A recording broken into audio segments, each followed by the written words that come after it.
And welcome to the Self-Aware Entrepreneur Show. It's the start of the week, and hopefully you've had a great morning that set you off on the way to a week that you're going to ultimately remember. We're right in the middle of the year. Hopefully the sun's out, or at least you've got your shorts on, or a skirt, or a dress. Who knows what you're wearing today, but I hope it's something that is lighting up. Bit of colour, nothing like a bit of colour in June, ladies and gentlemen. So today's guest, where do I even start? Jo is amazing.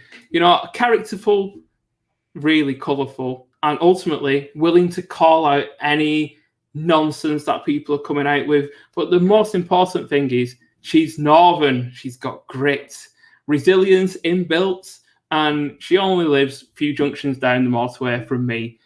But what does Jo actually do? Well, she's a LinkedIn celebrity. She would say a minor celebrity, but actually people just resonate with the honesty, because social media is full of nonsense, full of, people quaffing their caps and honestly believing that they are, the best thing since sliced bread, if bread is sliced. Not. But ultimately, Jo's, copywriting business is one of those things that's really taken off in a big way, because she brings massive character, something that's really engaging. We all know there's a lot of copy out there that's as boring as a cardboard box from Amazon. And ultimately, she, has leveraged that to now take the stage. She does an awful lot around different aspects of business. And what she does is she connects things up so that they actually hit your customers where they need to. So, Jo, an absolute pleasure that you're with me today on the show. And again, thank you for coming on. Oh, thank you for the invite, Lee. It was so nice, because I know you don't interview just anyone, so I feel very privileged, and I hope it is for all those wonderful things that you said about me, and not just the northern allegiance that you are obliged by law to show to me. But I think you described me in a much nicer way than I would even describe myself, to be honest. Yeah, well, you've got to have a little bit of an introduction, and let's be honest, your copywriting, your content it does get people thinking, and I absolutely love that you're not afraid to call out the fools and a lot of the kind of cock-waving nonsense there is on LinkedIn. And it's fine-edged nowadays because a few people are being kicked off for doing that. But we actually need some refreshing honesty, and that's something that's so often missing from the entrepreneurial world, where it's all hustle. Yeah, you just got to grind a bit more. And I've got a shortcut for you. Just got to wedge up $2,000. Put it on your credit card if you can't afford it. Is that all? Is that only $2,000? Wow! Bargain. Yeah. No, there's an upsell after that, Jo. No, yeah, that's just the entry level. That's just the entry level. Oh yeah. But I love that phrase, by the way, cock waving. Cock waving, dick swinging, whatever you want to call it. Yeah. I take it by this point we can swear on your show, Lee. Well, yeah. To be honest, there's got to be a little bit of that on there, because that's what you do, Jo. You bring a little bit of profanity just to hook people out of that, that very easing rhythm. And just actually, sometimes that just hooks people in and like, I'm going to be grounded right now into the reality. I try.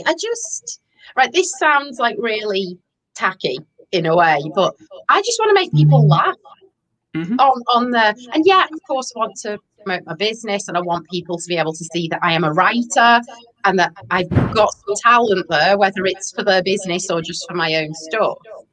But I want to make them think, and I want to make them think about things. I want to make them smile, laugh, have a giggle, and remember that, we don't have to take life so seriously, because it isn't about hustle. That sounds bloody exhausting when people are on there talking about that all the time. And it's not me. And I worry that people are just going to be hustled into an early grave if we're not careful.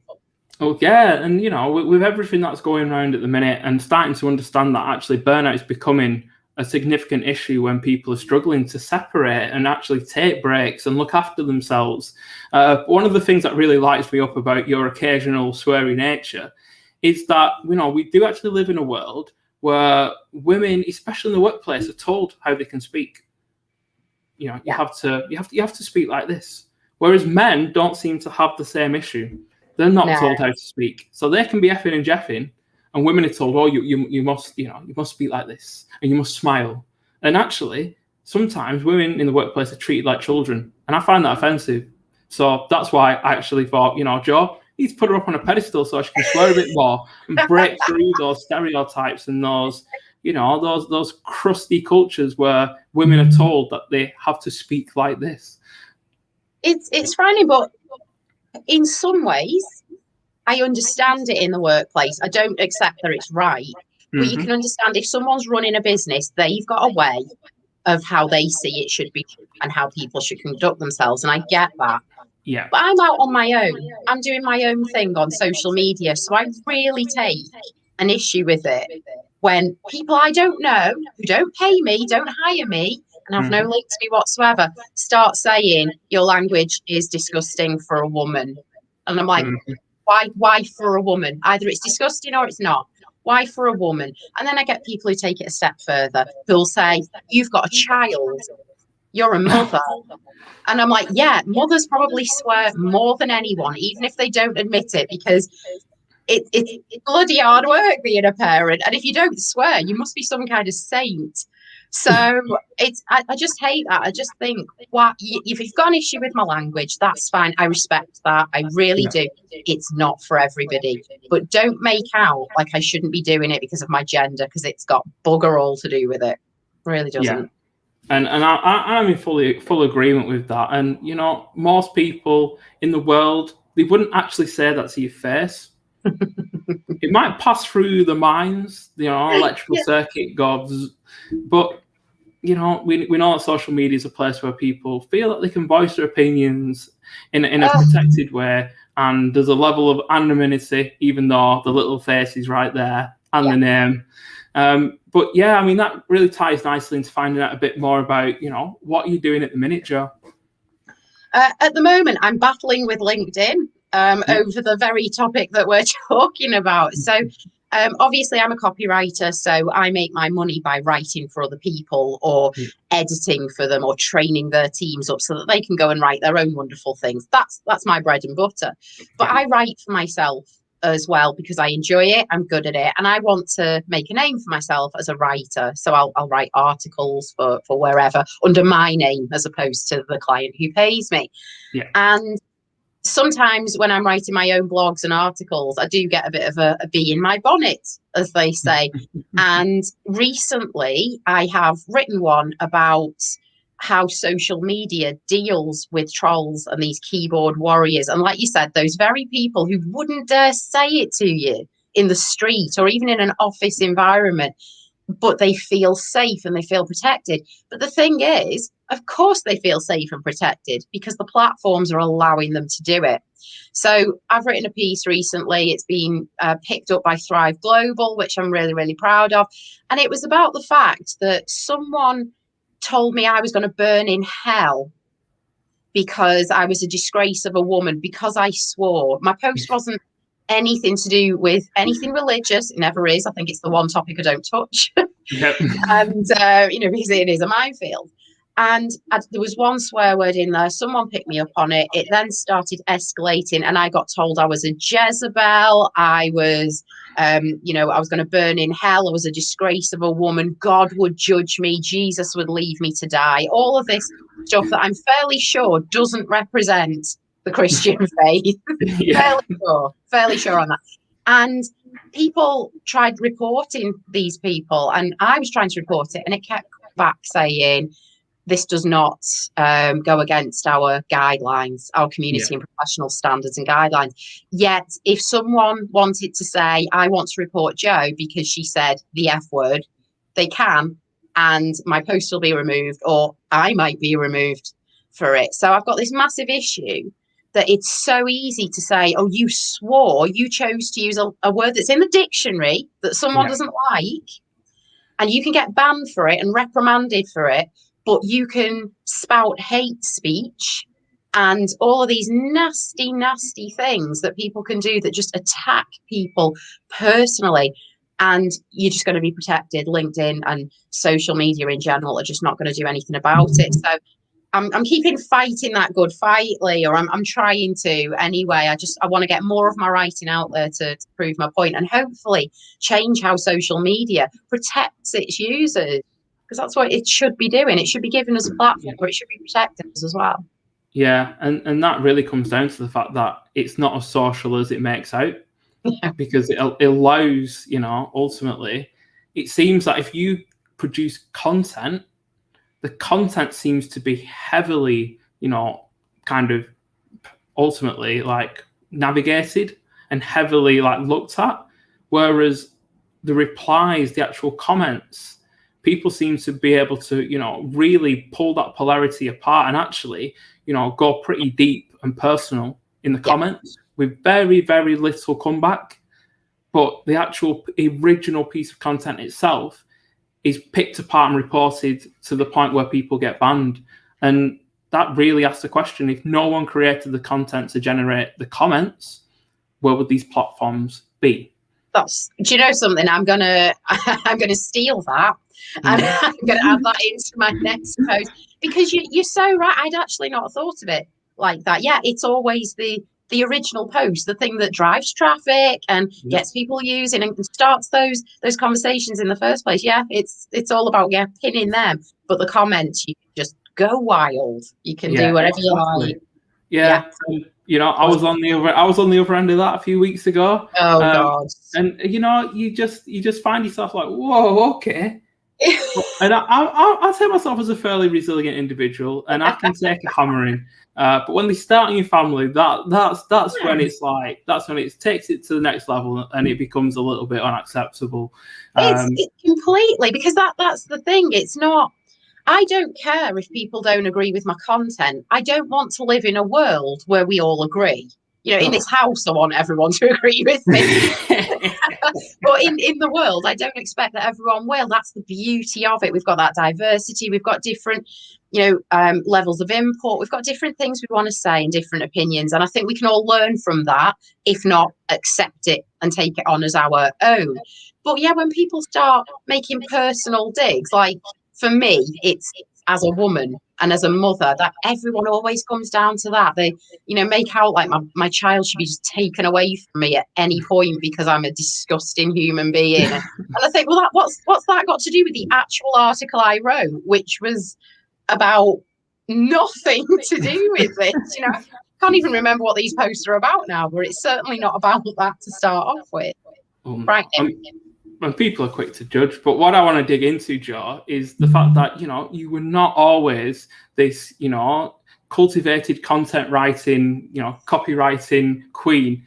You actually had you've had a career beforehand, and actually your jump into entrepreneurship wasn't actually as planned out as some people might think it was. God, no. So I was a teacher to start off with, and I hated it, to be honest. I don't know I did it. But I ended up going to work in alternative education, and I was working for a professional football club. So much that I loved about it, but it was a horrible, toxic place to be in terms of leadership. So the higher I tried to climb the ladder, the more abuse I got, and it was horrible. I hated it. So I left thinking, I'm going to start my own business, but I'm going to look for another job in a similar role, just in a nicer organization, which I found. And my plan was that I was going to work for this startup organization, which I loved, but I was building a good write-up alongside, and everything was ticking along nicely. I loved it. And then I got to a point where I thought, I can do this full time. If I put in all of my time and all of my energy into my own business, I know I'm going to do well. I know what kind of results I can get. I've proved what hard work can do for other people. So I'm going to do this for myself. And so I did the whole hand in my notice, walked out. Yes, empowered woman. Yeah, I'm feeling good. Yeah, I sassed myself out of the building, left on good terms with everyone. It was fabulous. And then I started feeling very, very sick. And I thought, for about 3 weeks or a month, I thought, God, I'm really stressed. This is taking its toll on me. This whole, my God, you've got no salary, you've got no pension, you've got no protection if you're sick or anything like that. No colleagues. God, this is really stressing me out. This has only been 3 weeks, but it turned out it wasn't stress. It was the fact that I was pregnant. And I told my mum.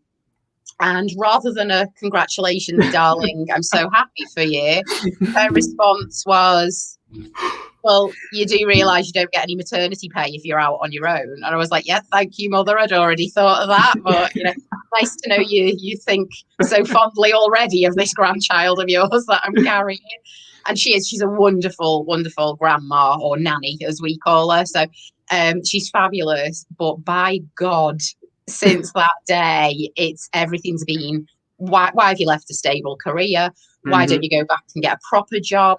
She still tells people I'm a teacher because she has no clue what I do, and it's just easier to say you work in a school. I haven't worked in one for 12 years, Lee. Oh, it's almost like keeping up appearances, isn't it, Jo? It is, but the thing is, I was so sick all the way through my pregnancy. I know everyone's got a birth story and that, but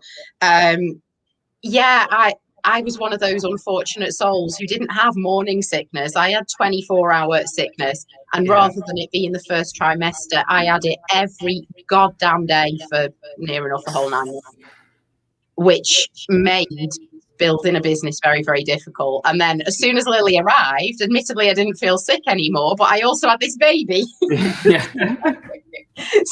So one problem was replaced with another. And I say that, of course, with, all kind of fondness. She's a wonderful problem to have. But it did make things difficult. But I had no other choice, Lee. It's not like I could just walk back to my job.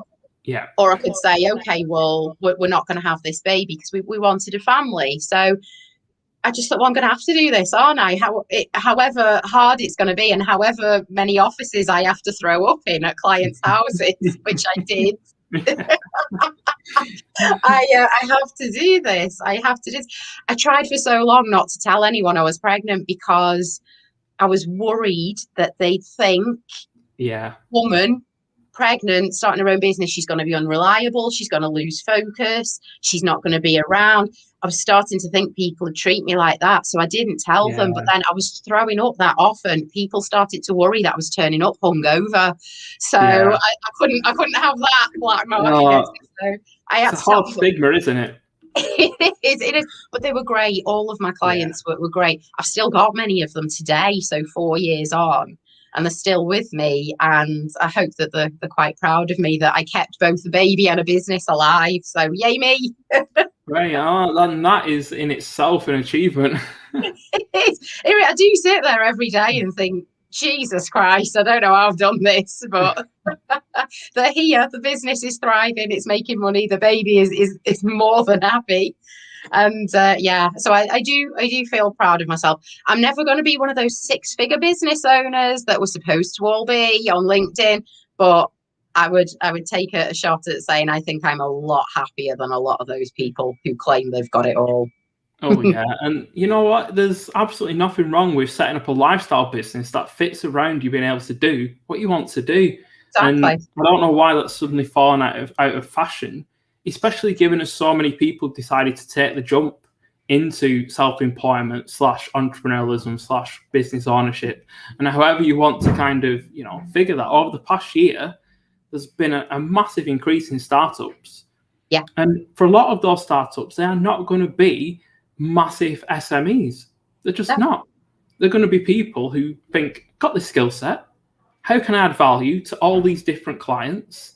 I might, be selling to customers, to businesses, direct to customer, but whatever they're going to be doing, they're thinking, right, I've got all these skills, or I've got this idea, I'm going to turn it into something that works. And for most people, that will be a small lifestyle business where they take the really specialized skills, sell them back in to the businesses that they were once helping as an employee. Yeah. And truth be told, that flexibility is incredibly powerful, and there's going to be less workers on the balance sheet in the future of work anyway, as companies become more agile and ultimately more dynamic. This past year has shown what happens if you stand still. and it's not pretty. It's really, really not. It's utterly frightening, and you're right though. You know, more people are making that leap, probably because they had to rather than they wanted to. But I do sometimes think you're better off if your hand is forced, because otherwise you could be sat there forever not doing anything, and you'll stagnate in a job you hate, and you'll find it harder and harder to get yourself out of it, because you're just becoming less and less employable, because the more you hate what you're doing, but the more that comes across to everyone else. So it's not really like someone else is going to come along and go, come work for me, you know, you look brilliant. So you're just going to choke with it. But I mean, I love what I do. I work less hours, sorry, fewer hours. God, people, grammar pedants will pick me up on that one. I work fewer hours. I just don't care about grammar, Lee. I really don't. For a writer, I'm quite fast and loose with it. Comprehension before grammar.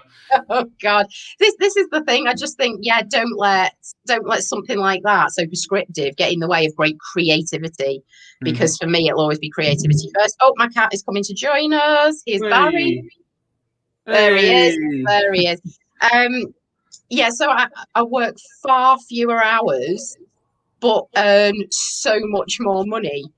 And I just think, there are some days where I think, I'm not going to work today. I'm going to go to the gym, or I'm just going to go see my mates, or just watch TV, because I don't want to hustle. Yeah, if I worked every single day, I'd be a bloody millionaire, but I'd probably be dead by the time I'm 40. And I really don't want that, Lee. I'd quite like to stick around, if not just to piss people off on LinkedIn. Well, there you go. And I suppose the beauty of it is that a lot of people have had time over the past 12, 18 months to actually think about what's meaningful to them.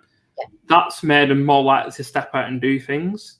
Now, the kind of like the entrepreneurialism, the kind of self-employed route is not for everyone. And for some people, it'll feel too unstable. It'll feel that they simply prefer to be in an organizational context. And there's absolutely nothing wrong with that. Again, another one of the issues that we find is this entrepreneurialism being glamorized to be this amazing thing. And if you take a step out, you are on this pedestal and will become like these shiny golden people. And to be honest, most of us are just exactly the same, just a little bit more stressed.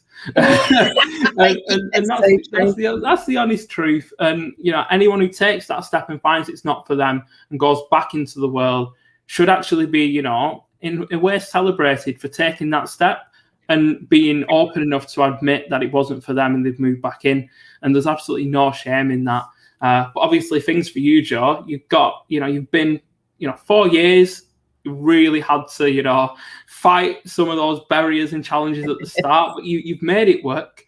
And what advice would you give to those now stepping out on in that journey of over this past 12 months? Because things are still opening up and people are still trying new things.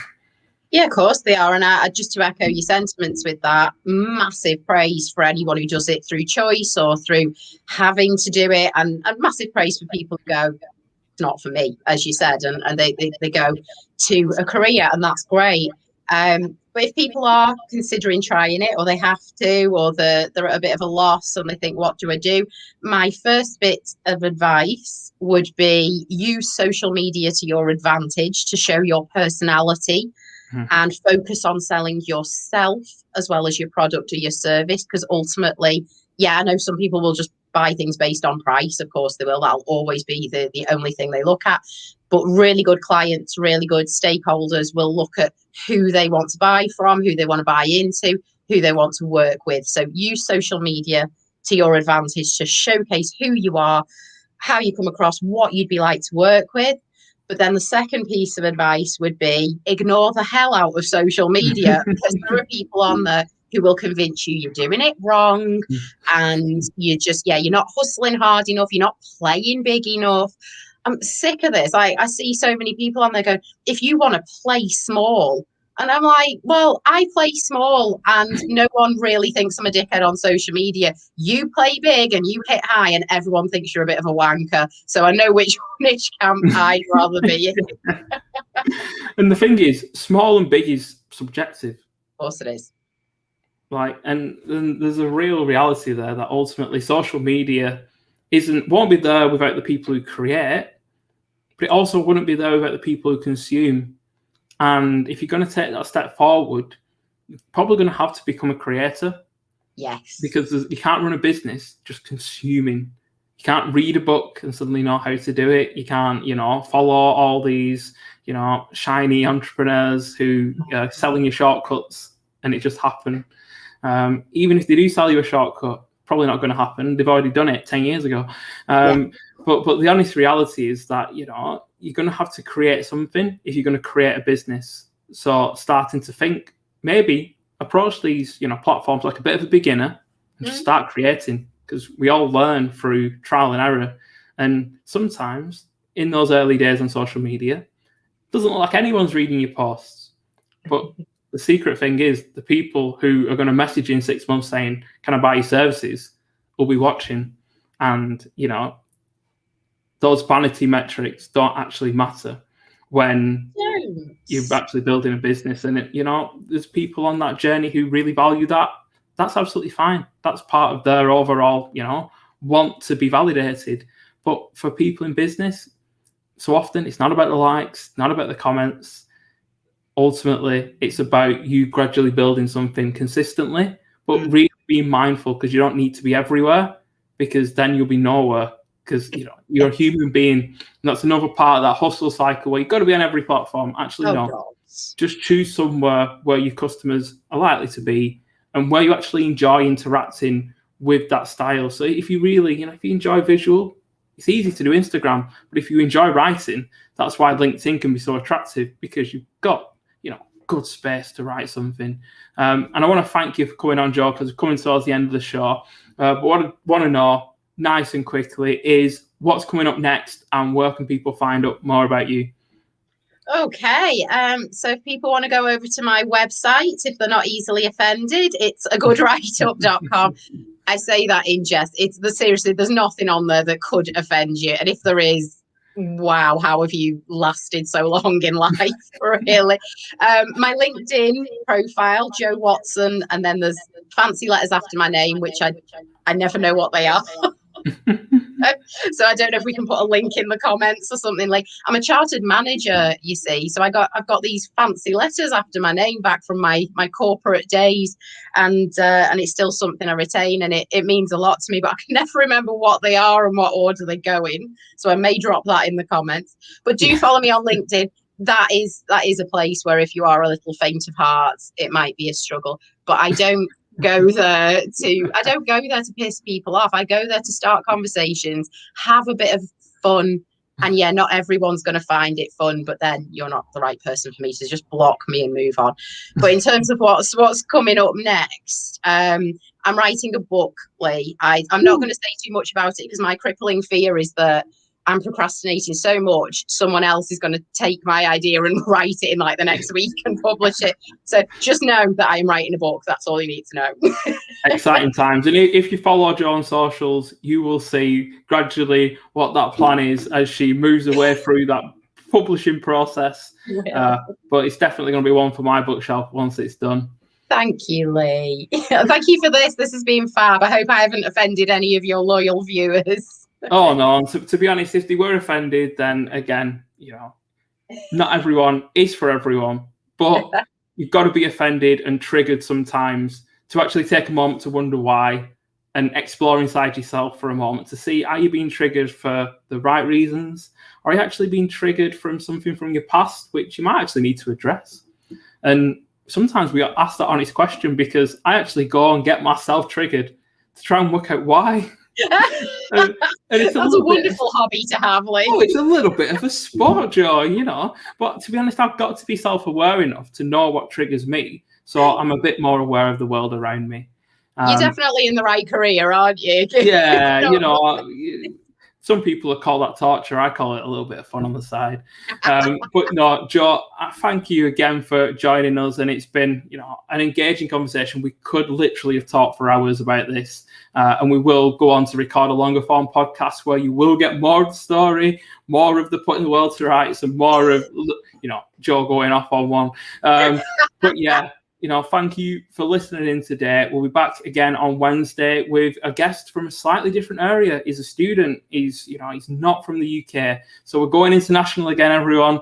But yeah, thank you for joining me. Thank you to Joe, and tune in again on Wednesday at 12:30. Thank you.